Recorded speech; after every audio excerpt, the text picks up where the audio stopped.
So I have a question this morning that's been on my heart, and that is, what is life if it's not full of myth, mystery, and magic?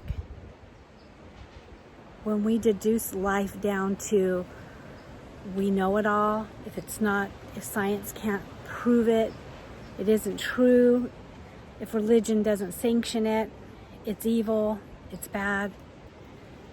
When we reduce life down to these mathematical boxes that we have to fit in, we got to figure out who you are, what you do, how you do it, and then we'll get a label and put the labels on your box that you're in life. Then what does life become?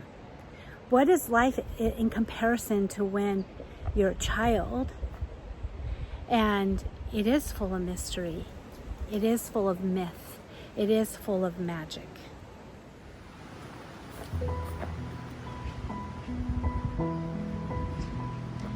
See, when I first moved out here last year, November, in the apartments, and this is the path outside the apartments.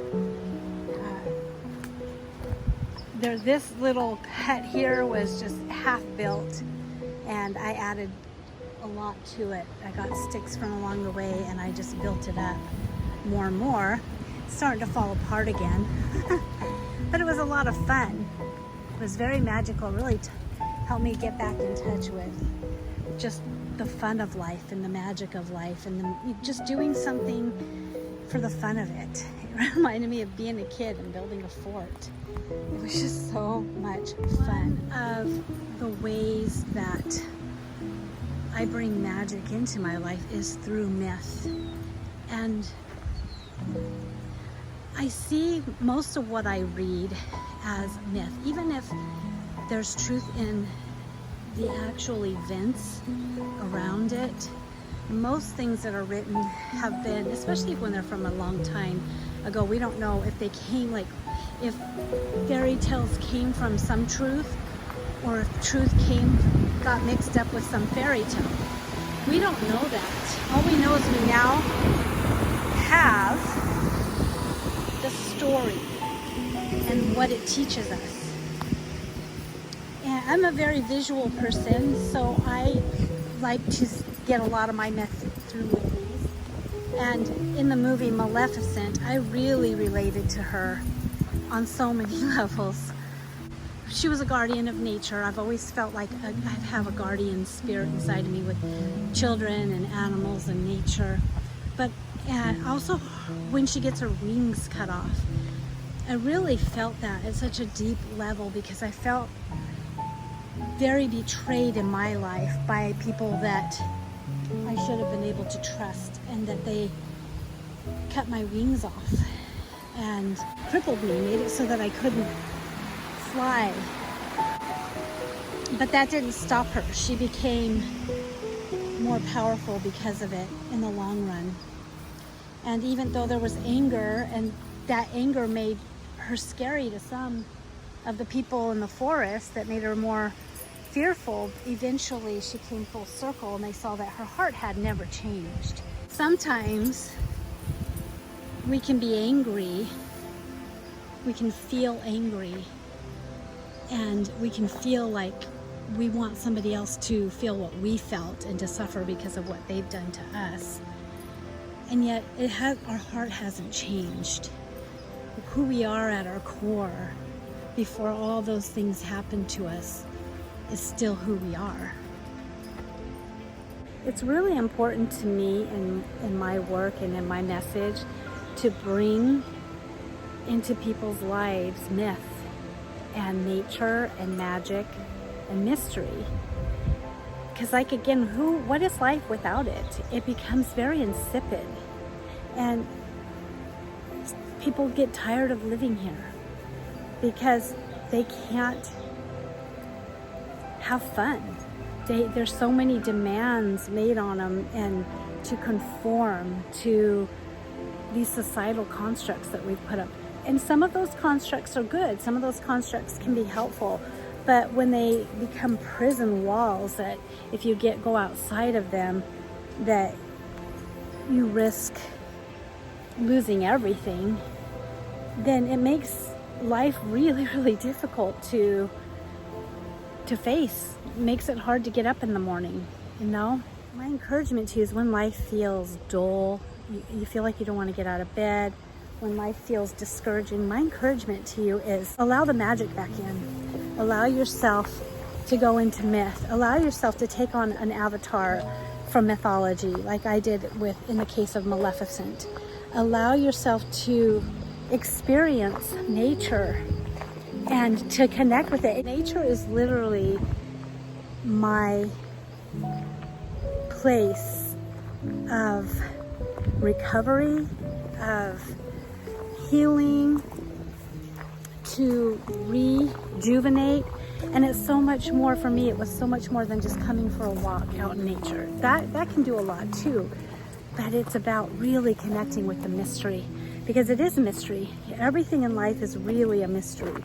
And when we quit believing that, and we quit believing in myth, and we quit believing in the magic that life has. I mean, magic is everywhere. Just the flowers that come out of the ground from on all different seasons, and the colors and the changes, and to know that these trees, all these oak trees out here began from an oak seed.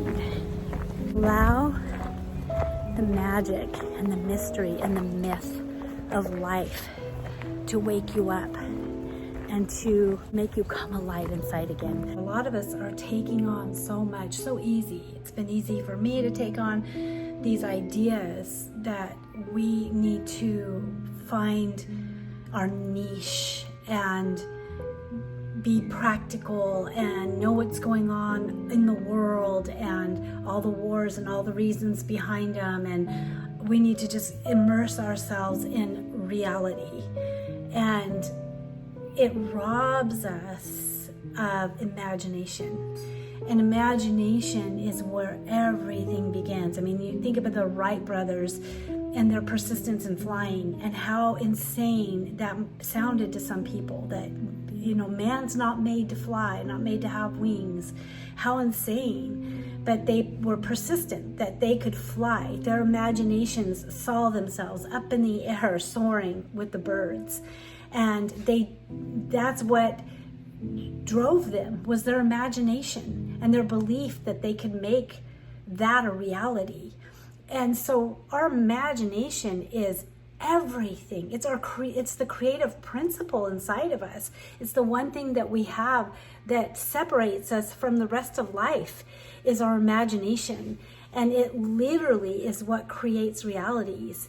And so when we go into myth and we go into our mind and we see like I see myself as like Maleficent and embody that when I'm out in the forest, and I am here as a forest fae out here, and I am going to protect you, and I'm going to bless you, and I'm going to gift you, and all those type of things that I can embody, and I'm creating something inside of me. I'm literally evolving into a new version of myself as I do that, and learning new connections with nature and hearing new messages that I would have probably never heard if I hadn't done that, because it made me come alive. It made me open to the present. It made me open to the messages from spirit. And when you tap into that, when you say, okay, what makes life mysterious to me? What makes life feel magical to me? And when I say magical, I mean magical. Like anything could happen, but in a fun, mysterious, mythical way. What makes you come alive? What are the myths out there that you actually love and enjoy? What if your life could be like that? What if you could embody a portion of that? We would change the course of this entire world. We would create an entire different reality. We can for ourselves, and collectively we can in even a larger scale. That's what we're here for. We're here for expansion and evolution. And the world and the universe is always, always, always evolving and expanding and changing.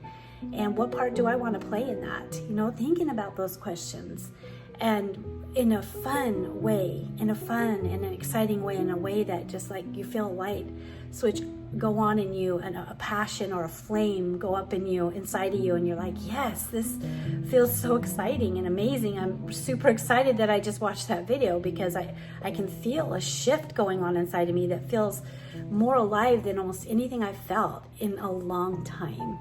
So anyways, wanted to add that. Again, have a great day. Talk to you more later.